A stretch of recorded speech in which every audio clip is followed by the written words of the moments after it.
afternoon, good morning, good evening, ladies and gentlemen. It is Monday, May 19th, and you know what that means. It is time for the High Risk Wrestling Recap. I am your host, Jeremy Pierce. Check out the socials, Charismatic Creations on Facebook and YouTube, Charismatic_Creations52 on Instagram, and of course the 215 on Twitter. Without further ado, let's get into the news. Well, Evolution was moved because, and this really sucks, apparently it's going to be taped with a Saturday night's main event. That's not good. Evolution can't even take place on its own weekend. That sucks. Giulia, the superstar that she is, has officially been called up to Smackdown. She got called up last week. I'm excited to see what things are going to go down with her. The roster on SmackDown is absolutely stacked. Anarchy in Arena is going to go down at Double or Nothing. It's their marquee match for the event, and it looks like the lineup will be the Young Bucks, Jon Moxley, Gabe Kidd, and Marina Shafir taking on Powerhouse Hobbs, Samoa Joe, Kenny Omega, and Willow Nightingale. There's a chance that Hook and Will Yuta can also be added to the match, but if this lineup is confirmed, it will make history in two ways. One, Willow and Marina will become the first women to ever main event in AEW pay-per-view, even though it should have been Tony and Mariah. And two, they will become the first women to participate in an Anarchy in the Arena match. Go on and let's do it. Queen of the Ring, the movie about Mildred Burke, states that Dirty B not only pulled Charlotte Flair and Liv Morgan last minute, but refused to promote the show. That is not a good look on their part. More news to come from that as more things come out. Darby Allin has achieved his dream, achieved his goal. He has summited Mount Everest. Not only that, he planted the AEW flag at the top. That is very, very cool. On the injury side of things, Jake Roberts is going open heart surgery. It's been successful. He's doing well, and he's just healing, taking time off. Good news. Some sad news. Good old JR has told us that he has colon cancer and surgery is scheduled the next week or two to deal with that. The 71-year-old has been dealing with some health problems for a while now, and he's already gone 22 radiation treatments. Dante Chen has made his in-ring return, coming back from injury. He happened at a house show over in NXT. And lastly, Kevin Owens has given an update. He doesn't know when his next surgery will be going down, but nevertheless, it will be going down. But that is the news. We should be right back with the weekend review.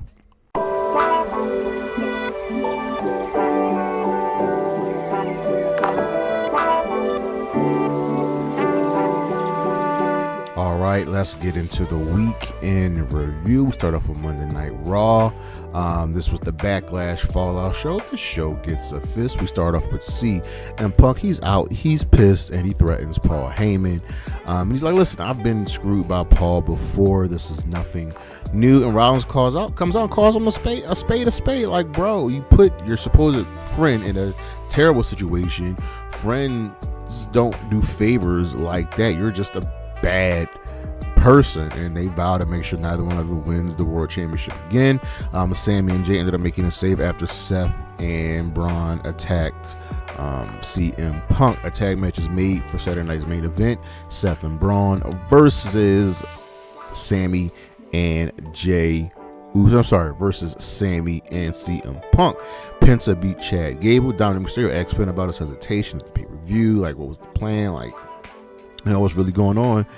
And Finn's like, yeah, relax, dog. You're seeing things. You won. That's all that matters. Sammy and Punk about to take care of everything. The Creeds ended up defeating the the War Raiders, still getting used to going back to their old name. Well, one kind of their old name. The New Day were on commentary, putting over both teams. Seth Rollins tells Braun to have fun before leaving for the evening. Gunther once again talks down to Jay. And Jay ain't having it. Jay originally came out to call out Logan Paul, and Gunther interrupted, and Gunther has learned nothing. Lou with his Kaiser interviews were interrupted by Braun beating up Jey Uso. AJ Styles defeated Finn Balor in a really, really fun match. Afterwards, Penta stopped the judgment. During the match, Penta stopped the Judgment Day from getting involved. Lynch might have just cut the third best promo in, well, the fourth best promo in WWE history. We had Austin 316, Punk's pipe bomb, AJ Lee's pipe bomb. Now we got Lynch's I Am promo. She explained herself just a little bit more in further detail, but it ultimately boils down to fans aren't used to success because they live with failure, and they came up with all of these things about Becky. So she's going to be heartless, she's going to be gutless, she's going to take spots, she's going to stay at the top. I am all of that and more. It's very, very beautiful. Akira was out selling her injuries from the pay-per-view. Rusev will redeem his brothers. Akira wants to face him, but he's not medically clear. And Sheamus will finally get his hand on Waller next week. In the main event, Io Sky and Rhea Ripley defeated Roxanne, Perez, and Giulia. This is a great match, but Roxanne and Giulia have lost every single time they've been on the main roster over on Dynamite. This show gets a thumbs up. This was Beach Break. With Samoa Joe and Jon Moxley finally clashing. Opening contest was Hangman Adam Page and Will Ospreay versus Takahashi and Josh Alexander, with the former team winning. But the story of this match was Hangman and Ospreay and their little bit of the miscommunication and almost hitting their finishers on each other. It was a really, really good sequence where Ospreay was going for the hidden blade.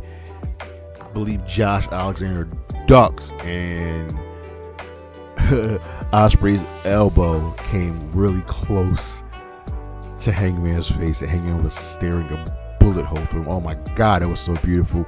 Ospreay accidentally hit Hangman after Takahashi attacked him after the match. Top Flight calls out MJF and the Hurt Syndicate. Dustin and Sammy Guevara support them both. Ricochet ended up defeating Zach Gowen and hit him with a couple. What is the name of his finisher? It's not the hidden blade, the Spirit Gun. After the match, Mark Briscoe made the save and challenged Ricochet to a stretcher match for Double or Nothing.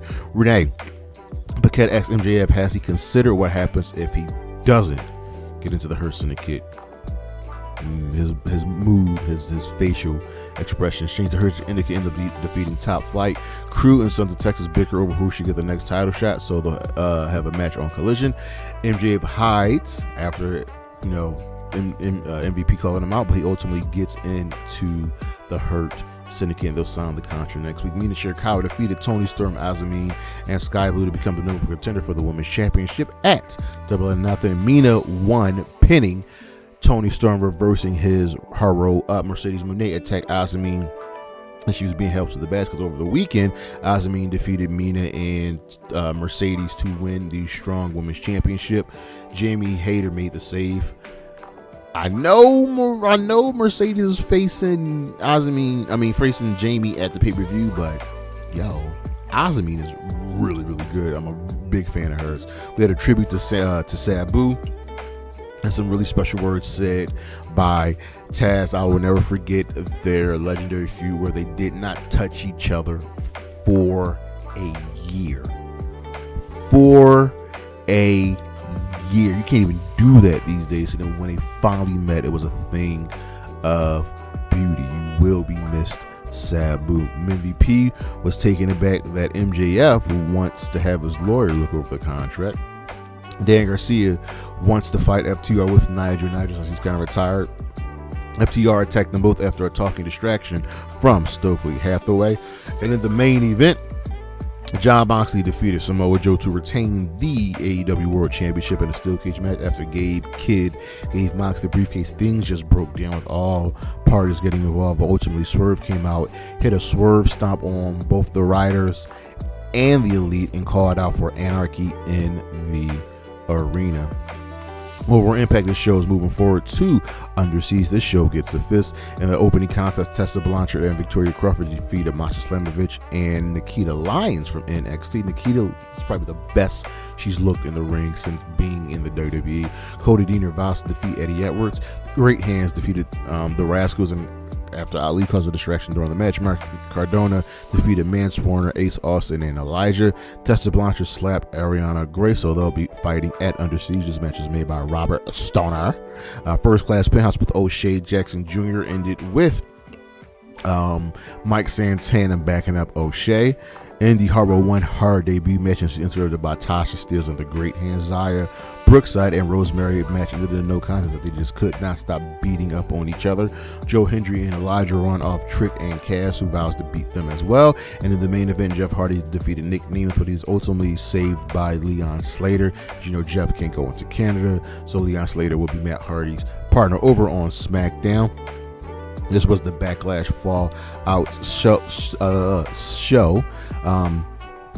Solo Sikoa, he introduces JC Mateo, the former Jeff Cobb, and what he really wants is to bring gold back to the family. But you know, Jacob Fatu's like, I already did that.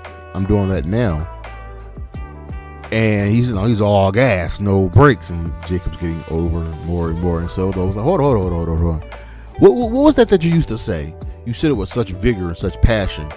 Come on, let me hear you. Let me hear you say it, egging him on.